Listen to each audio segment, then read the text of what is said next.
Okay, we're here to talk to you about general strategic approaches to the PMC.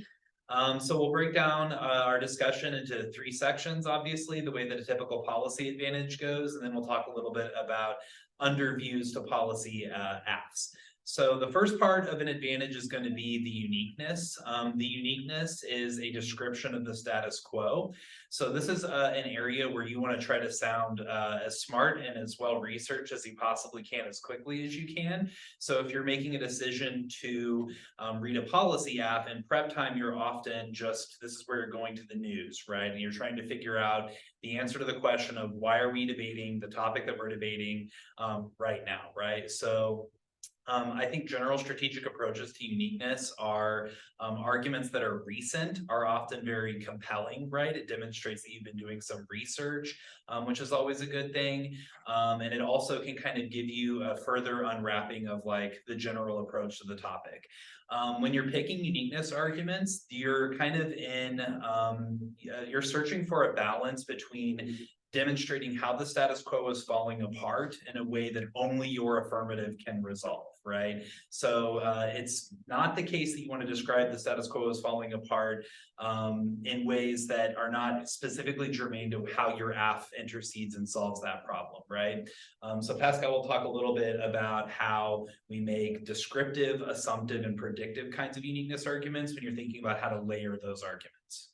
Yeah, so generally when you're getting to uniqueness scenarios, it's really important to describe both descriptive uniqueness, i.e. like what's going on in the status quo right now that justifies that we have some impetus for policy making typically, as well as predictive uniqueness, which describes how the world is going to change. Obviously, this can also pose an impetus for policy making. So with, for example, the Green Tech Demo app, it's really common that climate-based advantages will focus a lot on predictive uniqueness to describe how the climate is going to evolve, because they need to set up a scenario in which we need to invest in green tech now to prevent climate catastrophe in the future. In general, with uniqueness arguments, as Adam said, you want to be emphasizing why the status quo is not good right now, but in a suitably changeable way.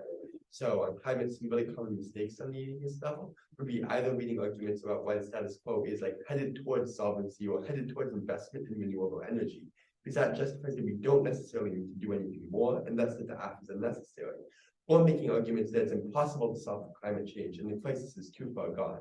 Because at that point, the app is pretty pointless, so you probably won't be able to solve for your impacts. So either one of those directions is dangerous, and balancing them is really tricky.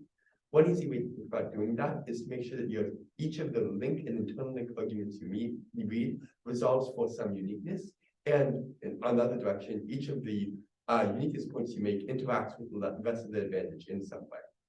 Outside of times when you're just getting some background that isn't strictly speaking like an argumentative uniqueness point, but sometimes people will include it there anyway. Most of the uniqueness arguments you make should be directly referenced by something else in the advantage and should be making a concrete argument that you can lever later on in the round.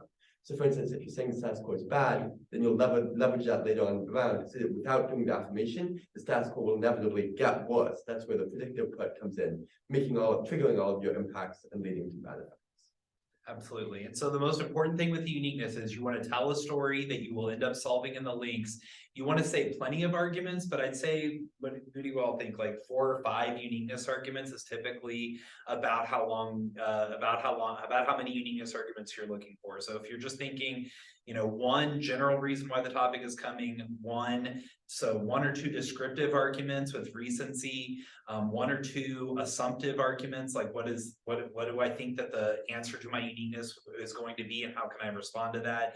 And then a few predictive arguments, here's what's going to happen if we don't have the app. So with that being said, we'll move on to the links part of the advantage. If you all want to riff a little bit. Yeah, so the links and the internal links are the 2 things that you're going to be focusing on in order to get to your impacts. When you're looking at your uniqueness, for example, in this climate change arguments, you know that the 2 biggest problems in the status quo are first, the general idea of global warming, and second, this issue of drinking water. At the end, when we get to the impacts, we're going to see that those are the 2 big impacts and the 2 things that SMRs are solving. In order to get to that comes with the links and the internal links. So for the links, these 2 arguments are about IR modeling and investments in SMRs being key to kickstarting energy prices. These 2 links and internal links makes it so that the links lead into the internal links. The internal links are the last things that you talk about before the impacts. So for example, the internal links of climate change, climate leadership, perception, and desalination are all of the things that are a result of the links that lead into your impacts. A big thing to keep into mind whenever engaging in these is there are general strategies you can engage with both links and internal links to help you engage, to help you end up creating a strong way to get to your impacts.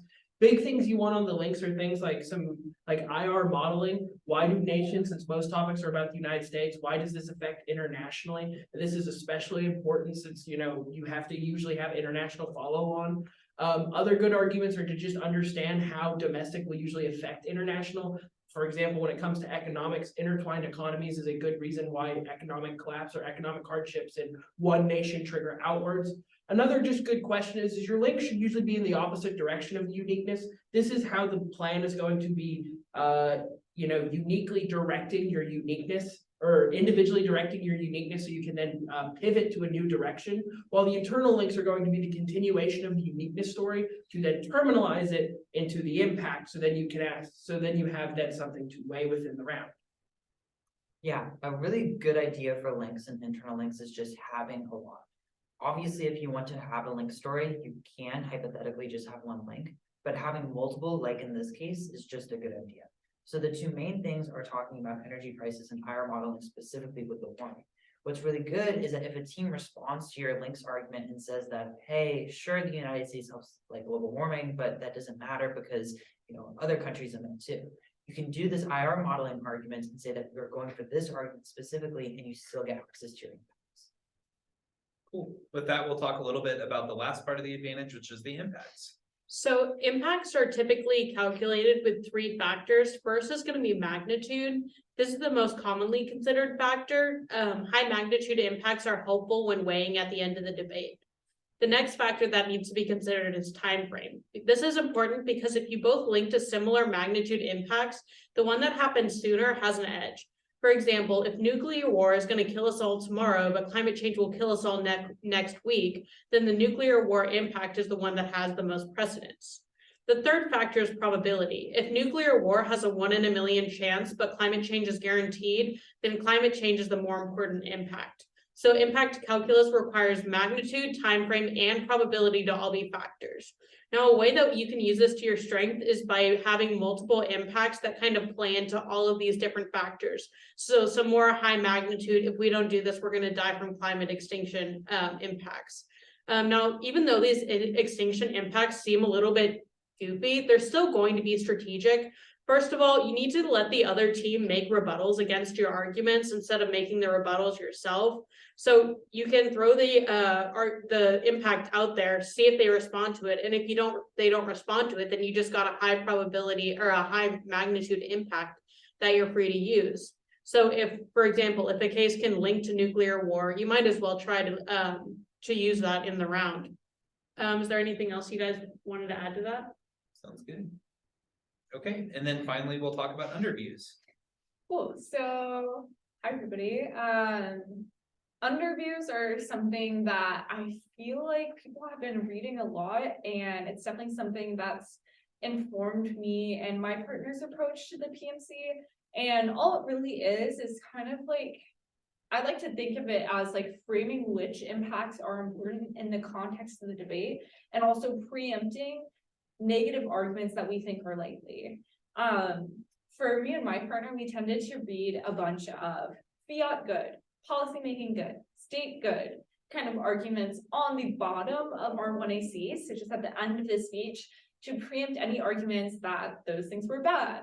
And the really nice thing about that is like everybody agrees the PMC is probably one of the easier speeches in the debate, right? So you just get up there, you read some things off the paper, and it's kind of like an underutilized speech. And so I think it really does make a lot of strategic sense to find out how you can exploit that extra time that you have in your 7 minutes and make it super like optimal, and to make it easier for the MG, which is one of the harder speeches in the debate, because if you drop the ball, then your partner doesn't really get to make new arguments in the PMR. They just work with what they work with. So anything that can make the PMC more efficient is something that we want to do. And I think in the context of most of my rounds that I've had with an underview, it's again, just been arguments that we think are going to be read on the negative, and we're just trying to get to them first and say, no, you are incorrect, like out of the gate. And it can also be specific to the type of arguments that you're reading. When I was doing LD for DVC, my first year of competing, we had an app that was talking about things like gendered violence. And our underview was basically just telling the judge to prioritize those arguments first above any other kind of impact. So really, you just have to think of like the underview as being some kind of strategic way to leverage the extra time that you get in the PMC and to already kind of preempt and predict what the negative's running and answer that out of the gate. Absolutely. So moral of the story, write advantages that tell a clear narrative with all three components, and be thinking about not just making an argument in and of itself, but an argument that is assumptive of the debate that you think is going to come in response, right? So you're trying to prioritize your best arguments, you're trying to beat the negative to the punch, you're trying to frame why your approach is most strategic. If you do all of these things, then you should be set up to write a really good PMC. Cool. Thank you. Bye, everyone. All right.